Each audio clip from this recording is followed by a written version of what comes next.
Hii ni siku ingine nzuri, siku ya Tuesday.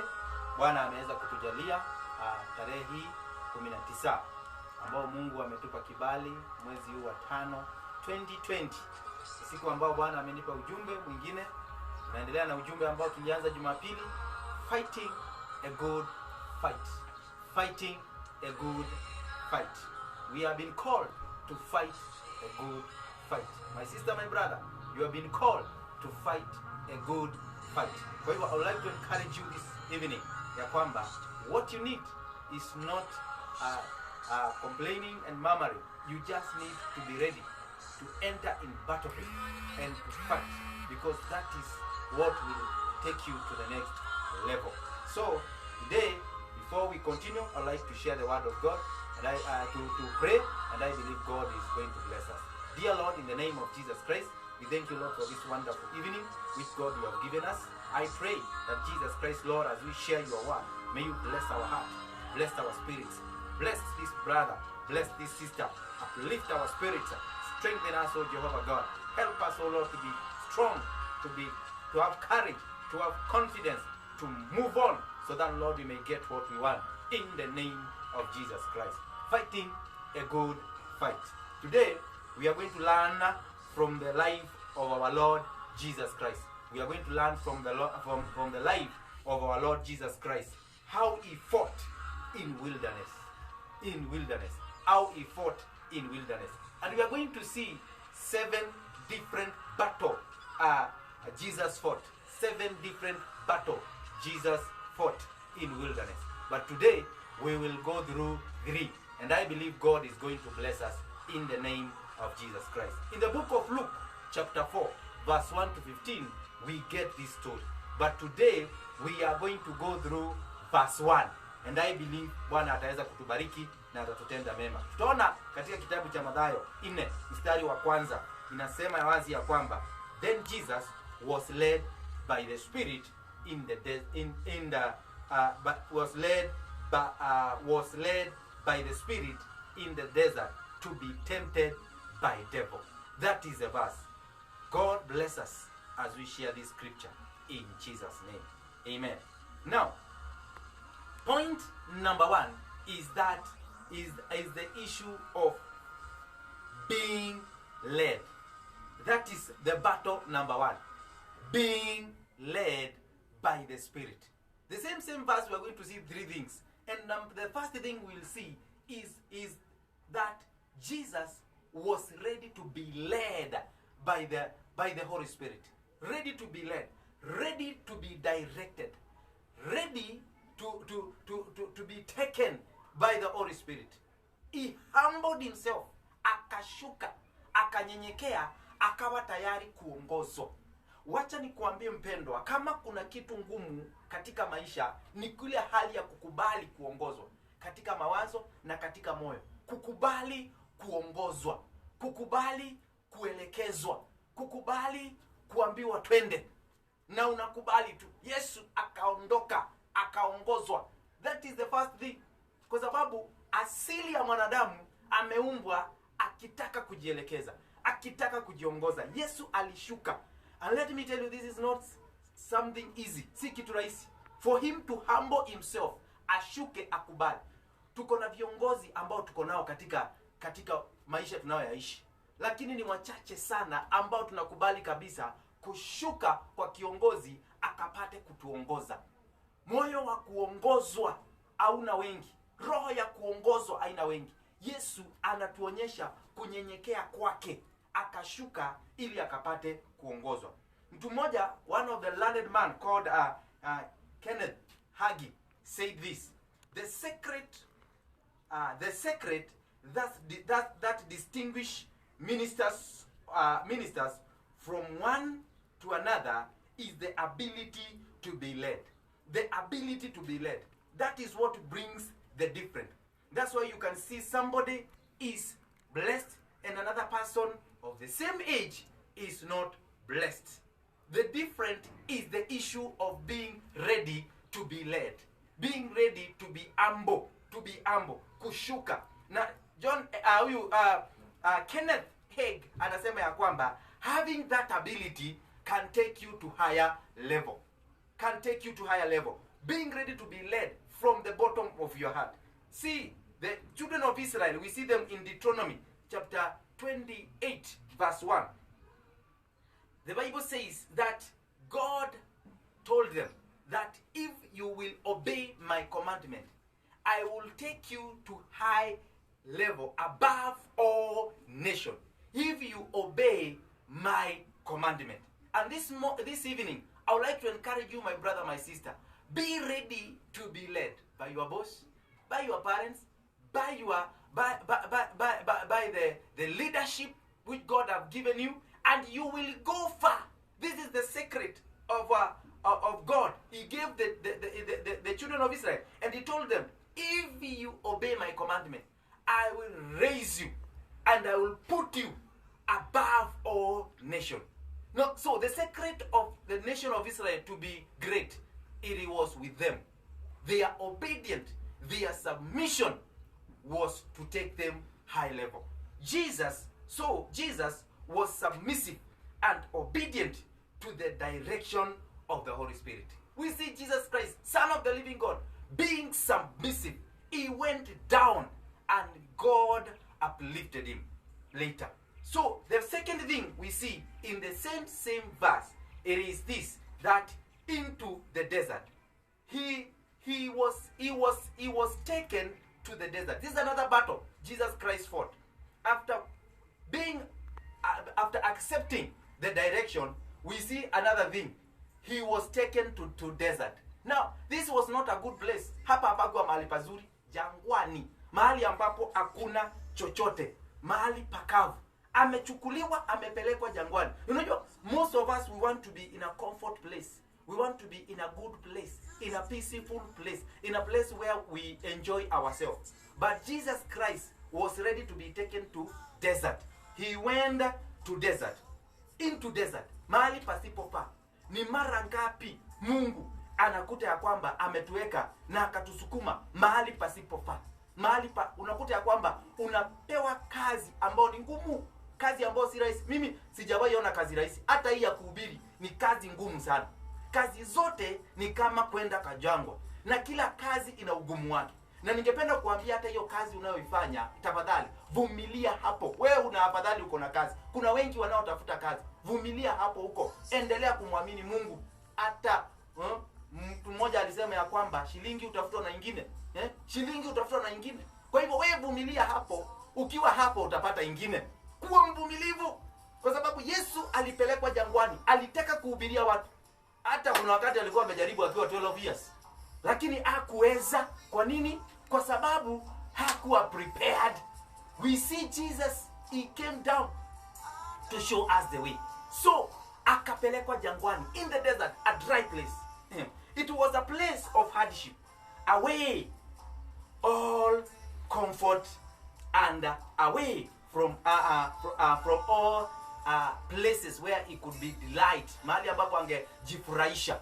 It was far. It was a dry place. Mahali hakuna kitanda ya kulala. Let me tell you something, my brother, my sister.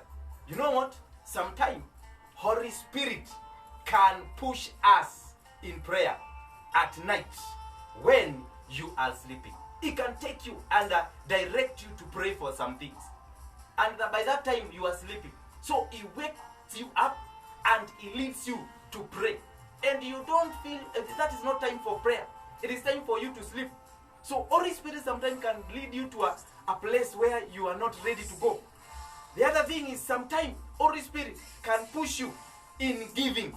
This we see it in the first point about prayer. We see it in Luke 1:35. That Jesus Christ every morning, the Bible says, asubuhi na mapema, alfajiri na mapema, akaenda mahali pasipo na watu akaomba. Point ya pili ni kwamba sometimes Holy Spirit can push you in giving. This is Acts chapter 5 verse 1 to 11. This is all about Ananias and Sapphira. They were pushed to give something which they were not ready to give.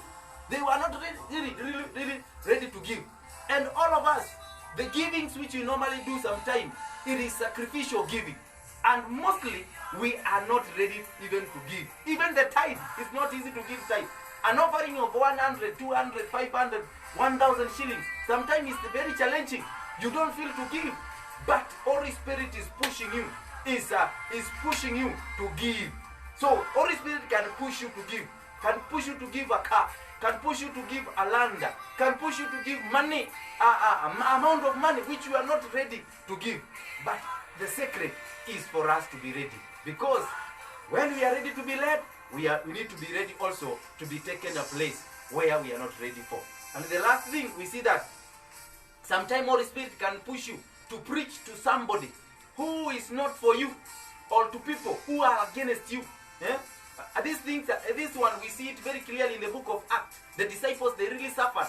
They preached to people who are against them, people who are like fighting them, and some of these people, they killed some of the disciples. So sometimes you can be pushed to preach to somebody who is against you, your neighbor. Sometimes God can bring close to you people who are really against you, and He wants you to preach to them. So my brother, my sister, you can be taken to desert.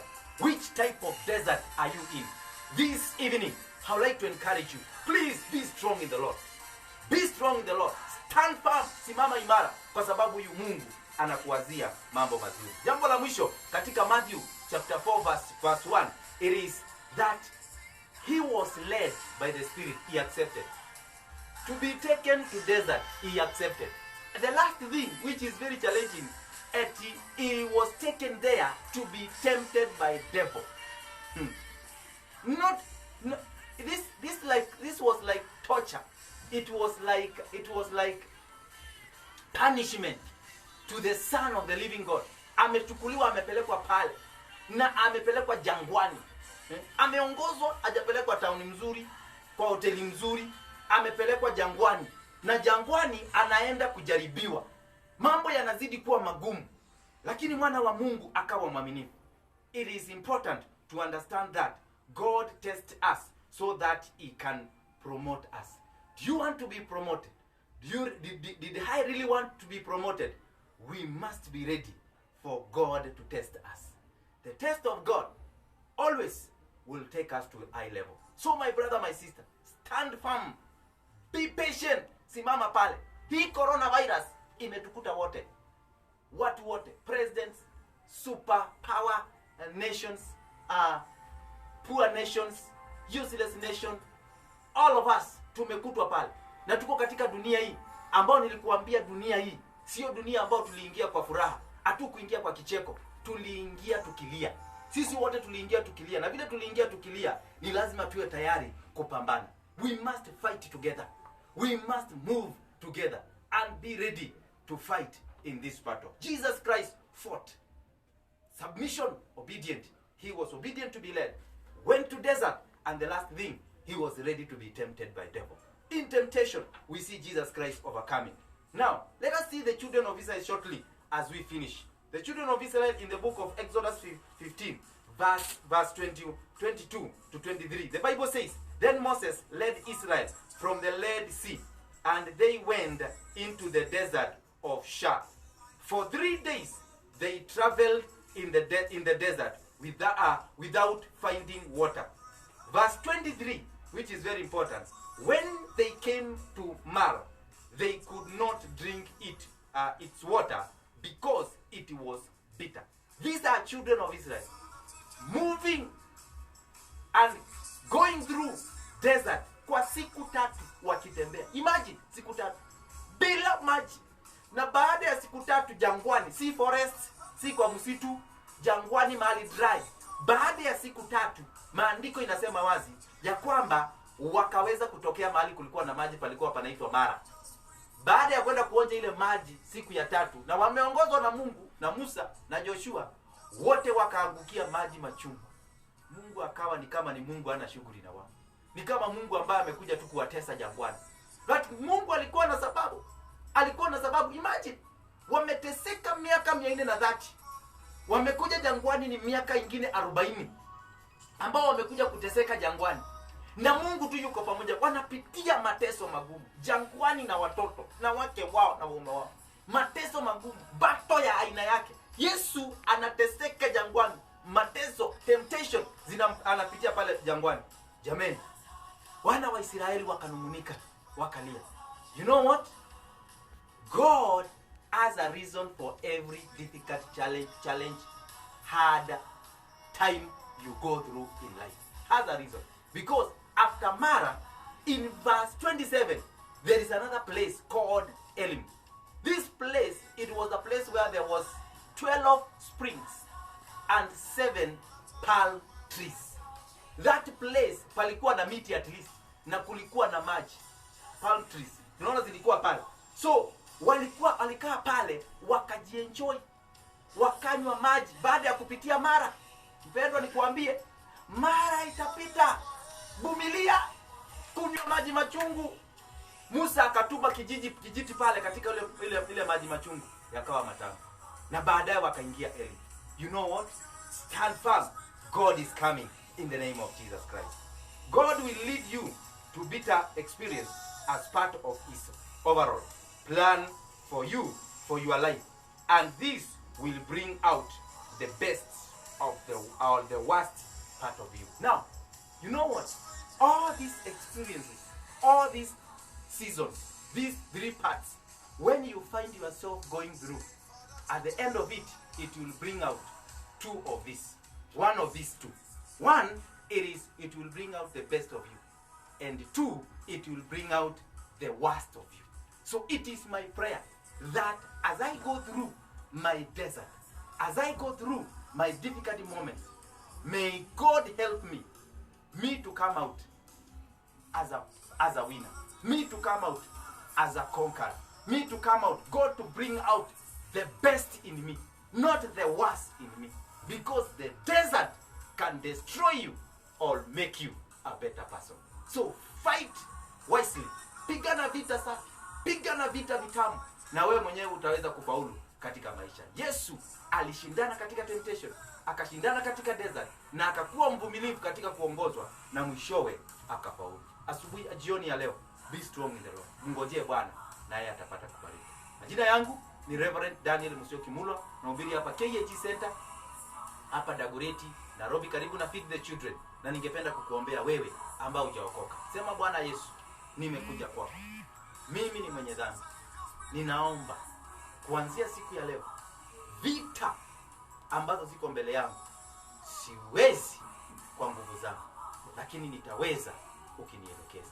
Naomba niongoze, ninyoshe mapito, nitakase dhambi zangu, nyoshe nikawe mwanao. Futa jina langu kwa kitabu cha mauti, andika jina langu kitabu cha uzima. Kuanzia leo nimeokoka. Katika jina la Yesu naomba na kuamini.